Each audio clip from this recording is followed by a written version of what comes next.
Hi everyone, I'm Zach, and I like movies. And today I'm talking about the Five Nights at Freddy's motion picture. Five Nights at Freddy's.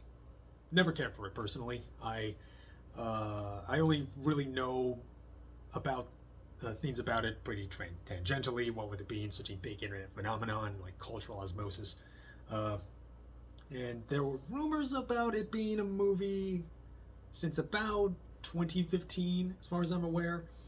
And they probably should have just stayed rumors, because man, this movie's not it. This is a very not scary, even for a kid-friendly horror movie. This is not scary. It's in fact very boring, and that's kind of I've tried to like start this. I've tried to like do this review about 10 times now, because I'm sort of struggling to like keep my attention span on like remembering details about it, because I was super checked out for a lot of it, to be honest. But the story is, you got Mike, played by Josh Hutcherson. He's kind of a delinquent. He's taking care of his little sister Abby fighting custody from his like cartoonishly evil aunt. Like she's basically about as evil as like an evil stepmom from like a classic Disney movie or something. And and so then, and all the while, he's like having dreams about the day his other brother Garrett got kidnapped when he was a kid, and he's trying to like do some kind of lucid dream thing where he like if he it's like he's like trying to like rework the dream so he can like see who kidnapped him, which fine, whatever. But he's then given a job by King Matthew Lillard, to work security at Freddy Fazbear's. It's Five Nights at Freddy's. It's not Chuck E. Cheese. It's this like Chuck E. Cheese inspired 80s pizza place, and there were rumors that like kids went missing there, and you see the animatronics. There's Freddy Fazbear, there's Bonnie, there's Foxy, there's I don't know, Bird. I'm bad with names, and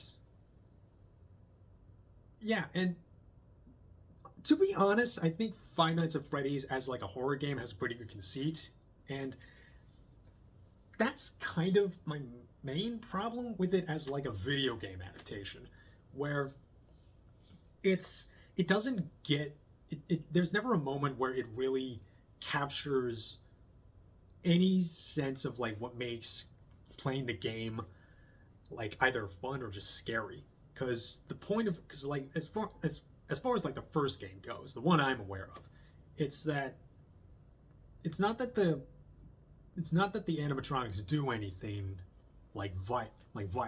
You don't like see like a kill or anything. It's just that it's about feeling trapped in this claustrophobic space where all you can do is like switch on the power, look at the cameras, and turn on the lights, and just make it through the night, and then the 5 nights at Freddy's. And there's this like feeling that amidst all the jump scares, there's this feeling that you cannot escape, and that is a good idea. And I think that's an interesting thing to catch on with like with like kids. And there's never a moment where the movie like really has a scene like that. There's kind of a scene where like he wakes up from a dream, and like, oh, he has to like shut the power off. There's like flashes of like where he sees like one of the things, but yeah, they never really have like horror scenes like that. What the movie winds up being mostly is this really lackluster attempt at a psychological drama, where Josh Hutcherson is played by this dream, but then he like, when he starts working at Freddy's, he like sees ghost kids in the dream, and in the dream he's like chasing this car at this forest in broad daylight, and it's not scary. the creepy kids are not all that creepy. They're just, I mean, having kids stand there and just just standing there menacingly is not really doing it for me. I don't think it would do much for the kids, and and uh, and then there's like all the stuff with like this like EMT cop lady played by Vanessa, who's like who like really just feels there half the time to just be like an exposition dump for like, oh, here's all the Freddy, here's what was popular about the Freddy, about all the Freddy and stuff, and then all this stuff with like the like the like kind of custody battle with the evil aunt is like really padded, and and like there's a scene where she like hires these like two goons, like a couple goons to like go in and trash the place, like so that it will instigate Hutcherson to be fired, and like she'll get custody, and she wants custody of Abby for reasons. I mean, they say like the monthly custody checks, but like I don't know, Mike's between jobs. Why does she want this kid? I don't know. It's evil stepmom, whatever. I don't know. And like the scene, and like so the goons go to Freddy's when Mike is off shift during the day, and then trash the place, and it's like that day that's not my job. That's not part of his job, and then you get the scene where like that's really the only scene where you see the animatronics like do any killing, and like I don't know if the children are yearning for cool kills, but these are not good kills either. I mean, there is one kill that is kind of memorable, but it's memorable in that it made me laugh because it was really stupid. Like to this movie's credit, the animatronics look really good. And like they were made by the Jim Henson Creature Shop, so of course they were gonna look pretty killer. And they're like they look real big, and they're very expressive. But at that same time, like that expressiveness is really cuts in the creep factor. They're just like Foxy's like run down. He has an eye patch and like a hook hand and stuff, but like they don't look creepy. They're just like they're creepy in that sense that like an animatronic is, not like it's like a run down animatronic or something like that. Like half the horror of like the game is like this unfeeling machine, this like bloodthirsty like supernatural thing, this like blank wide-eyed stare, and it rarely feels like there's any menace to these things. Like and especially when like Mike brings Abby along, because he like has to like bring her on. He likes to bring her on because like a babysitter died or whatever. And I say that. And like he brings her. Yeah, he's forced to bring her to work, and then like she makes friends with all the machines, and then the scare factor is just immediately inert. It's not. It's just so. Just like they make a blanket fort with all the animatronics. They're not creepy, and yeah, I know. No, it's made for fans. It's Baby's first horror movie. Fine, Baby deserves a better horror movie. Show Baby Coraline. Show Baby The Brave Little Toaster. That movie will scare the shit out of them. Trust me on that. And yeah, it's just a really kind of talking around it, but like it's just so not interesting. It's most of the like psychological drama is very inert, and it doesn't feel very and like also the fact that this like guilt he has about losing of like his brother getting kidnapped feels very like incidentally related to Freddy Fazbear's, which feels like an easy fix, where just have Garrett be one of the kids that went missing at Freddy Fazbear's. So Mike would then be like, he feels all this guilt, and he's like trying to like he's like trying to figure out, oh, who took like he's trying to figure out the mystery, but and then he's like he's like offered a job to like work at the place that his brother went missing, and he like wants nothing to do with that, but he's at the end of his rope. He has no other option. So now that adds to his own personal sense of discomfort, but like they don't even do that, and even as a mystery, there's not much to it. It's hardly a mystery if you like have like if you introduce like three characters and like, oh, who could it be, and like I mean it's, I guess even the fans kind of know who it would have been. I mean you get when you get Matthew Lillard, it's kind of obvious. Yeah, and Matthew Lillard, God bless him, he's really the only performer who I think is really giving any kind of effort in it. And that's another thing to say. Like, all the acting is really, everyone's kind of sleepwalking through this. With the exception of Matthew Lillard, everyone is really sleepwalking through this. Like,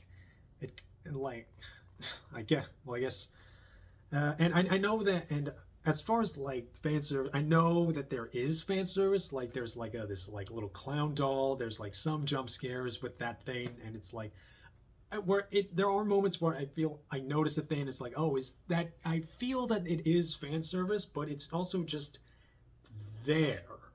It's there. Like, if having a fan, it's one of those things where like fan service is fine, but like, what does this fan service add to like the story itself, and what does this fan servicey moment do for the story you're trying to tell? And I don't really see much.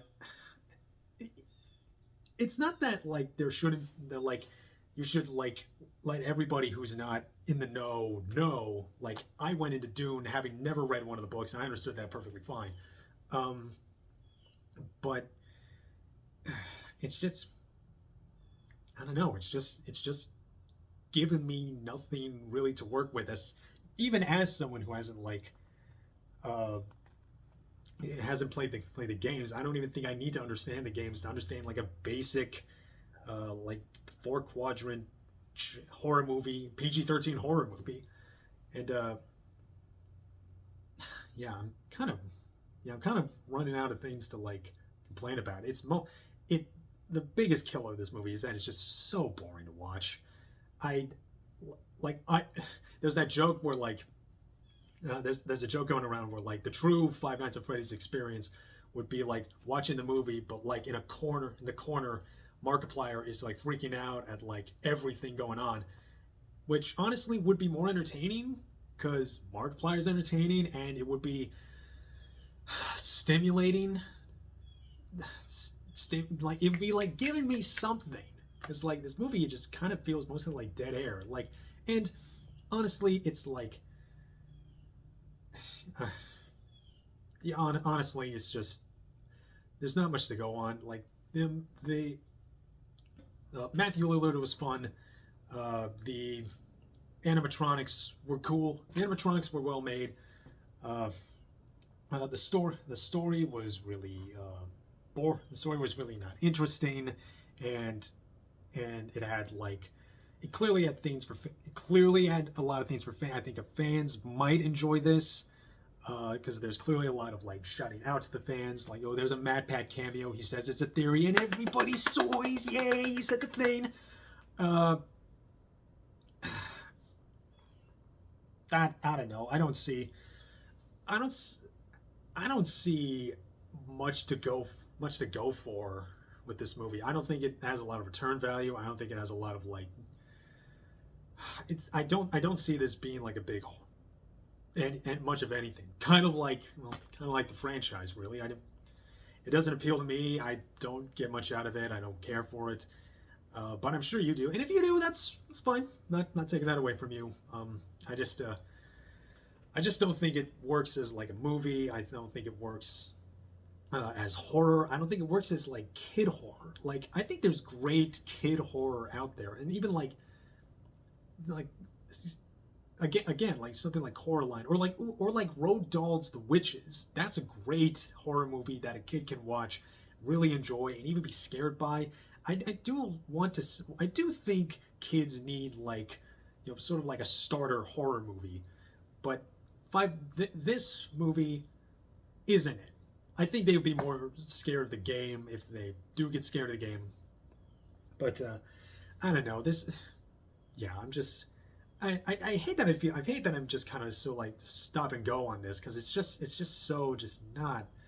There's not much to it, man. It's just. I'm a broken record right now. It's yeah. Five Nights at Freddy's. It's boring. It's uninteresting. I am feeling the lightest of three on this. It's yeah, not much going for it. What did you think? Did you like Five Nights at Freddy? Have you played the game? What's your favorite game? What's the most convoluted part of the lore? I want to know that. So comment, like, subscribe, and I'll see you later.